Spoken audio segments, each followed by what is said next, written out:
Bangladesh cricket team के दौरे पाकिस्तान के लिए पाकिस्तान क्रिकेट बोर्ड की सिलेक्शन कमेटी ने 3 T20 मैचों की सीरीज के लिए 16 रुकनी टीम का ऐलान कर दिया है। टीम से 3 अहम क्रिकेटर्स और साबिक कप्तानों बाबर आजम, शाहीन शाह अफरीदी और विकेटकीपर मोहम्मद रिजवान को जगह न मिल सकी। पाकिस्तान क्रिकेट बोर्ड ने बांग्लादेश के खिलाफ T20 सीरीज के लिए सलमान अली आगा को कप्तान मुकर्रर किया है और उनके नायब के तौर पर ऑलराउंडर शादाब खान टीम का हिस्सा हैं। उनके अलावा टीम में फ़खर जमान और साइम अयूब की वापसी हो रही है, जो इंजरीज की वजह से कौमी टीम का हिस्सा न थे। ऑलराउंडर फ़हीम अशरफ, खुशदिल शाह और हुसैन तलत को भी टीम में जगह मिली है। PSL में बेहतरीन कारकर्दगी का मुजाहरा करने पर साहबजादा फरहान एक बार फिर कौमी टीम में जगह बनाने में कामयाब रहे। उनके साथ जारहा मिजाज हसन नवाज, विकेटकीपर बैटर मोहम्मद हारिस और मोहम्मद इरफान खान न्याजी को भी टीम में शामिल किया गया है। फास्ट बॉलिंग में मोहम्मद वसीम जूनियर, नसीम शाह, हारिस रऊफ और PSL में उम्दा कारकर्दगी की बदौलत हसन अली टीम में जगह बनाने में कामयाब रहे और एक स्पेशलिस्ट स्पिनर अबरार अहमद की सूरत में टीम में शामिल किया गया है। पाकिस्तान क्रिकेट बोर्ड की सिलेक्शन कमेटी ने बांग्लादेश के खिलाफ T20 सीरीज़ के लिए दौरा न्यूजीलैंड में शामिल टीम से 8 खिलाड़ियों को ड्रॉप कर दिया है। उनमें fast bowler Shaheen Shah Afridi, Abdul Samad, fast bowler Abbas Afridi, fast bowler Mohammad Ali, batsman Umair bin Yousuf, Sufiyan Muqeem, Usman Khan और जहादात खान शामिल हैं। बांग्लादेश के खिलाफ T20 सीरीज़ के लिए कौमी टीम के इंतखाब पर गुफ्तगू करने के लिए स्टूडियो में हमें ज्वाइन कर रहे हैं टेस्ट फास्ट बॉलर सिकंदर बख्श साहब। खुशामदीद कहते हैं आपको। इससे पहले कि मैं सिकंदर बख्श साहब आपसे सवाल करूं, हम एक निगाह डाल लेते हैं पाकिस्तान की फास्ट बॉलिंग पर जो इस टीम में शामिल है। टीम में शामिल किए जाने वाले फास्ट बॉलर की बात करें तो उनमें दाएं हाथ से बॉलिंग करने वाले नसीम शाह, फास्ट बॉलर हारिस रऊफ और fast bowler Hasan Ali, Mohammad Wasim junior और फ़हीम अशरफ शामिल हैं और हुसैन तलत भी बॉलिंग करने की सलाहियत रखते हैं।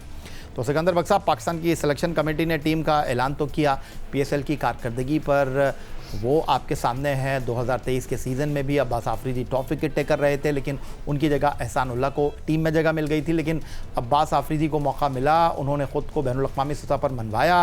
अब पाकिस्तान सुपर लीग में वो 17 विकेटें लेकर टॉप पर हैं, लेकिन वो टीम में जगह बना नहीं सके। अलबत्ता मोहम्मद वसीम जूनियर, जिनकी 8 मैचों में 10 विकेटें हैं, और दिलचस्प बात यह है कि एक साल के दौरान वो 11 इनिंग में 17 विकेटें लेकर पाकिस्तान के दूसरे कामयाब बॉलर भी हैं।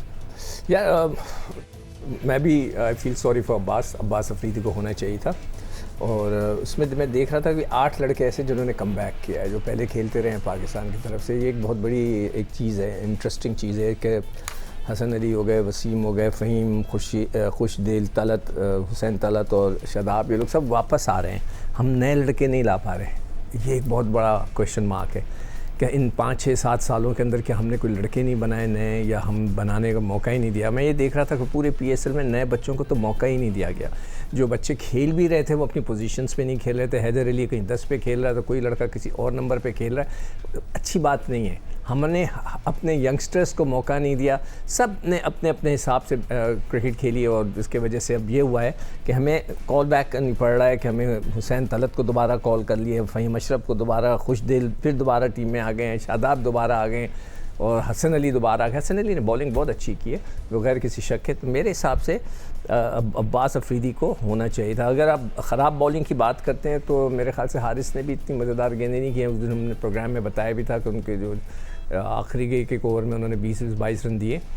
और उसके बाद नसीम शाह, कल भी उन्होंने इतनी मज़ेदार गेंदें नहीं की हैं। उनको कल भी पिटाई हुई 50 रन शायद कल भी बने उनको। उसके पहले वाले मैच में भी 50 रन बने, मैं लिख के लाया था उनका। 4 for 50 थे और 4 for 55। 4 ओवर में 50 रन, 4 ओवर में 55 पर एक खिलाड़ी उन्होंने आउट किया। तो उनकी भी बॉलिंग इतनी मज़ेदार नहीं है, वो भी बड़ी फेटी खा रहे हैं। अच्छा सिकंदर बख्श साहब, अभी बांग्लादेश की टीम जो T20 मैचों की सीरीज़ के लिए पाकिस्तान आ रही है, पाकिस्तान आने से पहले उनको एक झटका लगा। UAE ने उनको 3 T20 मैचों की सीरीज़ में 2-1 से हरा दिया है। तो आप इसको कैसा देखते हैं कि होम ग्राउंड पर हम नए खिलाड़ियों को मौका दे रहे हैं, PSL के परफॉर्मर को मौका दे रहे हैं, एक नई टीम बनाने की तरफ जा रहे हैं? ये नए खिलाड़ी को आप किस तरह कह सकते हैं ये नए खिलाड़ी हैं? ये वो सारे लड़के वो हैं जो पहले पाकिस्तान से खेलते रहे। किसी को सही मौका नहीं मिला, सही जगह पे उन्होंने बैटिंग नहीं की। हुसैन तलत का मैं मिसाल दे सकता हूँ, मैं खुशदिल की, पहले कहाँ उनको मौका दिए गए।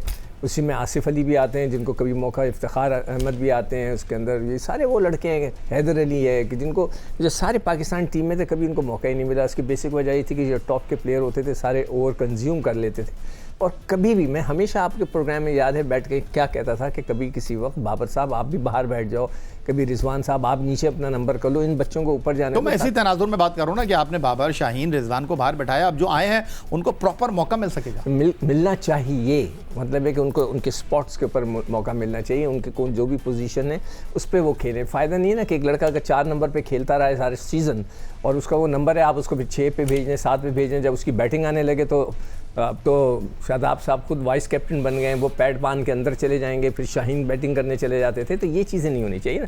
जो बैट्समैन के जो नंबर है, या आप डिसाइड कर लें कि शादाब या तो जब चाहे उठ के चला जाए या शादाब नीचे खेले। ये नहीं होना चाहिए कि जी वो एक लड़का है, सपोज़ करें खुश दिल है या सपोज़ करें हुसैन तलत है, उसकी बारी है, वो हिटर है, वो पता लगा शादाब बल्ला उठाया अंदर चले गए, ऐसा नहीं होना चाहिए। तो कोच को चाहिए कि इन चीज़ों पे ज़रूर नज़र रखें। अच्छा सिकंदर बख्श साहब, टीम का अनाउंसमेंट हो गया है, 3 साबिक कप्तान टीम में मौजूद नहीं है।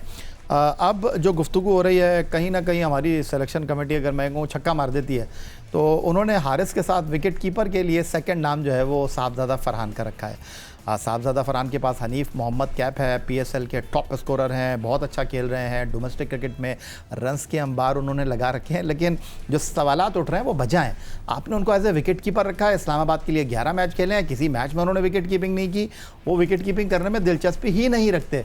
तो इस पर आप क्या कहें? That's a very good question कि वो दिलचस्पी ही नहीं रखते। ये कमेंट आपको, इसलिए ये बात कर रहा हूँ ना कि अभी आप अगर इस्लामाबाद यूनाइटेड को देखें, आजम खान ने परफॉर्म नहीं किया, उन्होंने उनको ड्रॉप किया।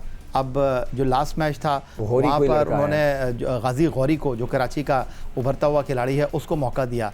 अब अगर साहबजादा फरहान से, जो पाकिस्तान से as a wicket keeper select हुए हैं, अगर इस्लामाबाद यूनाइटेड उनको मौका देता तो वो या तो एक प्रॉपर स्पिनर इंक्लूड कर सकते थे नवाज की शक्ल में, या फिर एक बैट्समैन को टीम में डाल सकते थे हैदर अली की शक्ल में। बहरहाल उनकी टीम मैनेजमेंट का ये फैसला है। फरहान तो है ही ना टीम का हिस्सा, वो जिस तरह की उनकी परफॉर्मेंस है वो कहीं से भी दाएं बाएं नहीं हो सकते।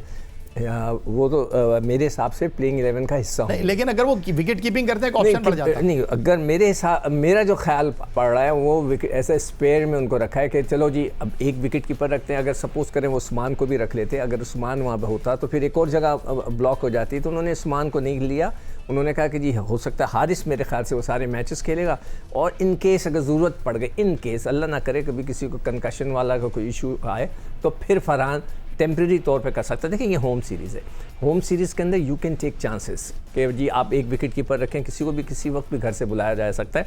आप उनको कह सकते हैं कि भाई तुम तैयार रहो, कुछ भी हो सकता है, कभी भी आपकी ज़रूरत पड़ सकती है। तो उसमें कोई ऐसा नहीं है 1 घंटे की 2-1.5 घंटे की फ़्लाइट है, दूसरा विकेट कीपर आएगा। मेरे ख्याल से जो मेरा जितना भी आइडिया उनका ऐसा रिजर्व में रखा है इन केस अगर कुछ हो जाता है, अदरवाइज़ हारिस खेलेगा।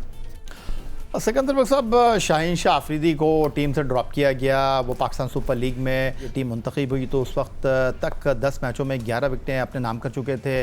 उनके साथ ही जोड़ीदार समझे जाने वाले हारिस रऊफ़ 10 मैचों में 12 विकेटों के उसूल में कामयाब रहे हैं, उनसे थोड़ा सा आगे दिखाई दे रहे हैं। लेकिन इकॉनमी में शाहीन शाह अफरीदी 8.20 से रन दे रहे हैं, जबकि हारिस रऊफ़ 10.66 के इकॉनमी से रन दे रहे हैं। अलबत्ता ये बात काबिल ज़िक्र है कि गुज़िश्ता 1 साल में हारिस रऊफ़ 17 इनिंग्स में 28 विकेटें लेकर पाकिस्तान की T20 क्रिकेट के कामयाब बॉलर हैं। लेकिन इसी फहरिस्त में अब्बास आफरीदी 17 विकेटों के साथ दूसरे कामयाब बॉलर हैं, तो सुफियान मुकीम 14 विकेटें लेकर तीसरे कामयाब बॉलर हैं। तो अब सवाल ये है कि अब्बास आफरीदी और सुफियान मुकीम, उनका क्या कसूर है? देखिए अगर तुम बॉलिंग की बात करें ना, आपके वो किस तरह बॉलिंग कर रहे हैं, ऑनेस्टली स्पीकिंग इन लोगों ने अच्छी बॉलिंग नहीं की। वो 10 ले लें, 15 आउट कर दें, 20 आउट कर दें, मगर आप अगर आकर आखिरी ओवर में इस तरह बेदर्दी के साथ मार खाएं कि हर बच्चा आपको ठका मिड विकेट और मिड ऑन पे मार रहा है, तो दैट्स बैड बॉलिंग। आप उसकी क्या एक्सक्यूज़ देंगे? मतलब मैं बिठा कर उनसे पूछूं भाई आपने ये, उनको दिखाऊं वीडियो पे कि ये आपने जो मार खाई है, क्या आपको पता नहीं चल रहा था ये आखिरी ओवर है, आप छक्के खा रहे हैं, तो आपने यॉकरिंग क्यों नहीं मारी, outside the off stump yorker क्यों नहीं मारी, क्यों नहीं की? तो ये चीज़ मेरी समझ से बाहर है अभी तक। और आई एम श्योर कि जो कोच होगा कभी भी उनके साथ बैठेगा तो उनसे पूछे। मैं सवाल उठा रहा हूँ कि वो क्यों मार खा रहे थे आप? उन्होंने भी खाई, हारिस रऊफ़ ने भी खाई, नज़ीम शाह ने भी खाई। ये हमारे प्राइम बॉलर्स हैं जो हमारे पाकिस्तान टीम का मतलब कह रहे हैं सतून थे, और उन्होंने इस तरह की मार खाई।